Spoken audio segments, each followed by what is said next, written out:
hoje, na nossa aula de hoje, na segunda aula de História, nós vamos falar um pouquinho sobre os persas. Mas antes de nós começarmos a falar sobre os persas, eu quero responder duas questões aí com vocês da aula passada. Lembra que a gente falou sobre os fenícios? Toda aquela questão voltada para a comercialização pelo mar, árvore de cedro. Estão lembrados disso? Pois hoje nós vamos responder duas questões sobre ela, para que a gente possa lembrar do que a gente viu na aula passada, e aí assim a gente dá início à nossa aula sobre os persas. Vamos lá para as questões. Primeira questão. Das alternativas abaixo, a que melhor caracteriza a sociedade fenícia é... Nós falamos sobre essa sociedade. Letra A existência de um Estado centralizado e o monoteísmo. Será que é essa? Letra B, o monoteísmo e a agricultura. Letra C, o comércio e o politeísmo. Letra D, as cidades-estados e o monoteísmo. Ou letra E, a agricultura e a forma de Estado centralizado. Nós falamos sobre dois pontos extremamente importantes dentro da sociedade fenícia. Qual a alternativa é? Observe aí, o comércio e o politeísmo. A gente falou sobre esses dois pontos quando a gente falou que no processo comercial da Fenícia, a agricultura, o solo era muito pobre, era infértil. E é nesse contexto que eles vão se lançar ao mar para iniciar um processo comercial na cidade da Fenícia. E o politeísmo, que está presente aí em diversas sociedades dessas civilizações, ok? Alternativa C. Segunda questão. Sobre os povos da Antiguidade Oriental, é correto afirmar: letra A agricultura foi o principal fator de enriquecimento e desenvolvimento dos hebreus, devido ao aproveitamento das águas através de complexos e amplos sistemas de irrigação. Letra B, a religião constituiu a principal herança deixada pelos egípcios, de onde provém o monoteísmo judaico. Letra C, o comércio marítimo marcou a presença histórica dos fenícios, que estabeleceram contatos com diversos povos ao longo da costa do mar Mediterrâneo.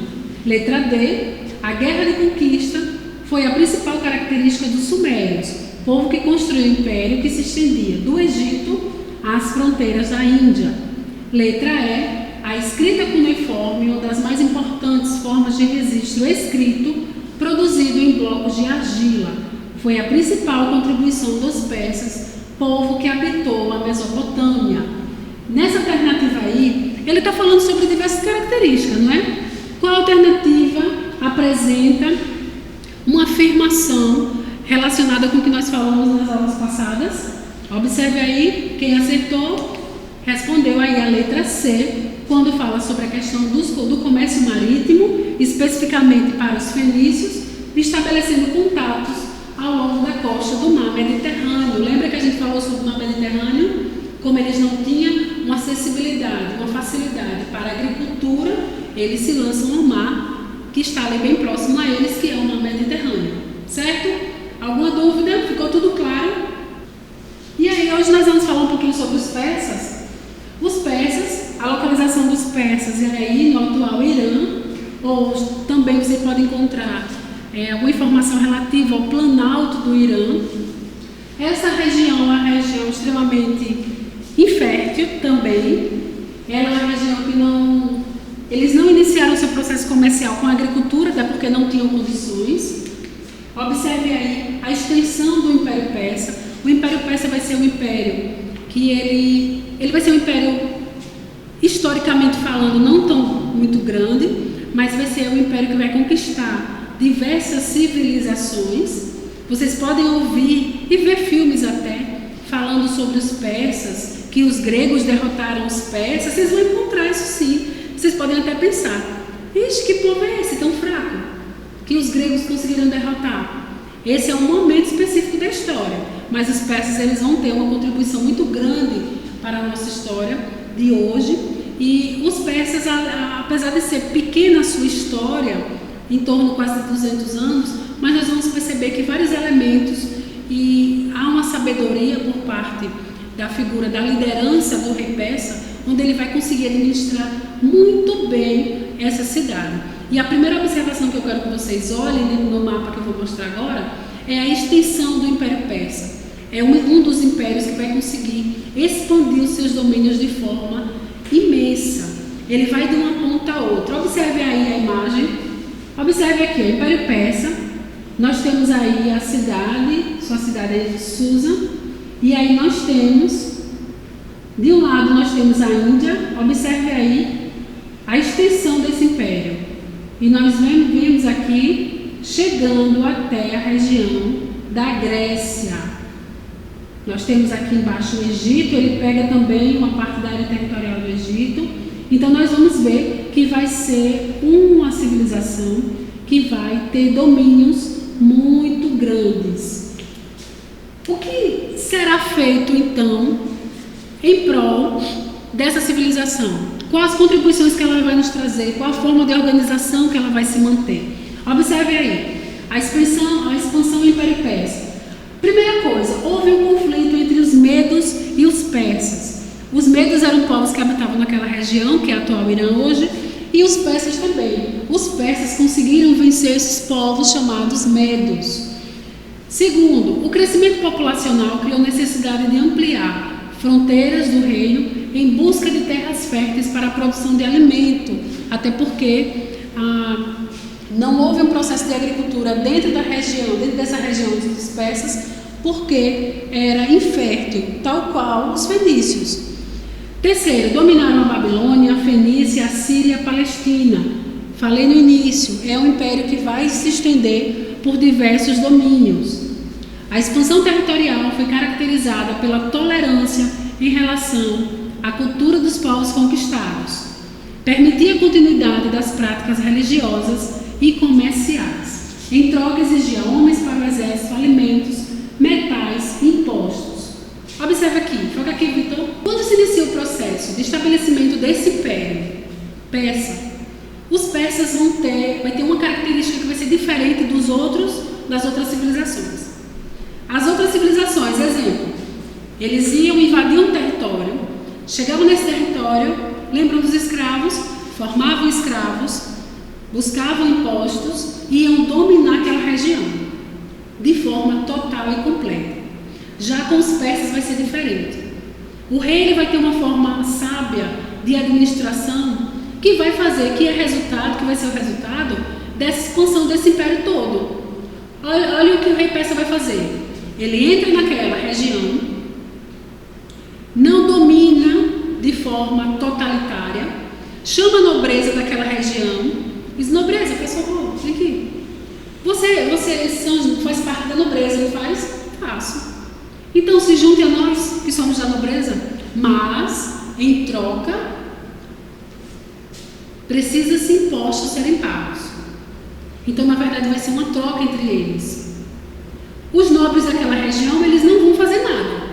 Não vai fazer nada politicamente, não vai fazer nada militarmente, ele só vai ficar na posição de nobreza. Os bonitos, certo? Os lindos, mas eles não vão fazer nada. Já o rei persa vai dominar tudo. Só que ele domina chamando o aliado para dominar junto com ele, para ficar do seu lado, porque ele não quer provocar inimigos. Então veja, se ele entra naquela região, domina tudo, arrasa tudo, quebra tudo, quem sobrar ou quem ficar vai encontrar uma resistência também de encontro a ele. E não é isso que ele quer. Ele invade aquela região, domina aqueles povos, mas faz uma aliança aí com a nobreza daquela região. E em troca, ele vai ter os impostos. Ele vai estar no lucro? Vai sim. E esse império ele vai começar a se expandir cada vez mais, fazendo alianças, aliando esse inimigo, que seria inimigo dessa região, para ficar junto com ele. E em troca, homens, impostos. Certo? Continuando aí, nós vamos ter algumas realizações por parte do rei persa. E aí nós temos as mais importantes do rei Dario I. A criação das satrapas. Pessoal, presta atenção aqui.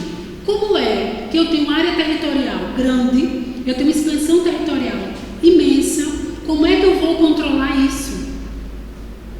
Eu não tenho também, eu tenho homens militarmente, tenho, mas eu não vou ter assim o suficiente para tudo isso. Como é que eu vou fazer isso? Ele começa a dividir essas cidades em satrápias.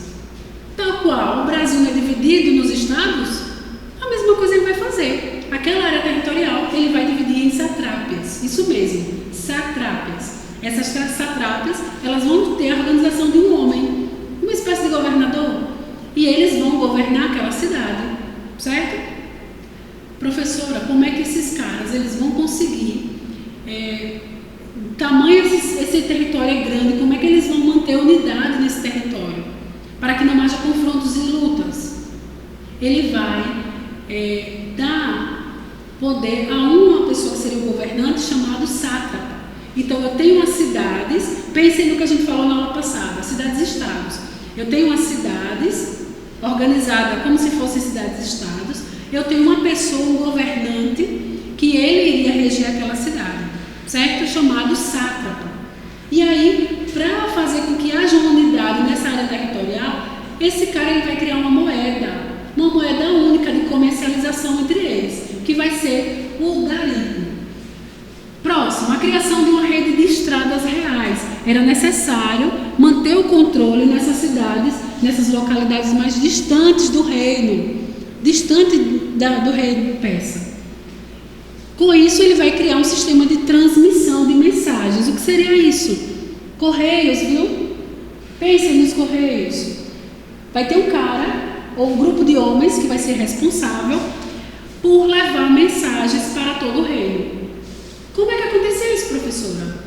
Lembra do carteiro que deixa lá nossas correspondências? Eles iam a cavalo até um determinado ponto, em média 25 quilômetros a cavalo. Quando chegavam a um determinado ponto, já tinha outro cara que estava esperando.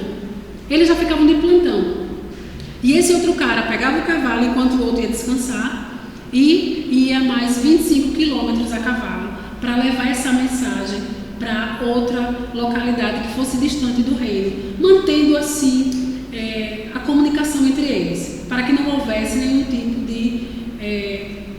de guerra, não houvesse nenhum tipo de confronto. Então a comunicação era precisa e necessária nesse contexto, certinho? Continuando aí, a economia dos persas será a base econômica, a agropecuária, a mineração e o artesanato. Os impostos também vai ser uma das bases, porque como nós vimos, quando essa civilização invadiu uma outra civilização, o que é que ela pegava dele? Impostos, isso mesmo. E a sociedade dos persas vai ser uma sociedade estamental. E eu coloquei bem grande aí. Como está, fica. Se você nasceu pobre, vai morrer pobre.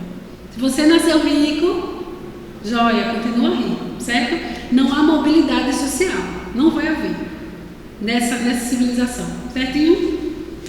E aí nós temos a religião dessa sociedade. De acordo com Zoroastro, o universo seria regido por dois deuses, o Deus do bem e o Deus do mal. O conflito entre esses deuses representaria uma luta entre o bem e o mal. Acreditam no juízo final, na crença do paraíso e acreditavam na vinda de um Messias. Olha, veja bem, essa religião é uma religião que ela tem uma mistura de muita coisa. O cristianismo ainda não apareceu. Vejam que o Messias ainda não apareceu, não nasceu. Só que eles já falam em alguém que vai chegar como Messias e acreditam numa vida após a morte, acreditam no paraíso, e eles vão associar essa religião com uma dualidade.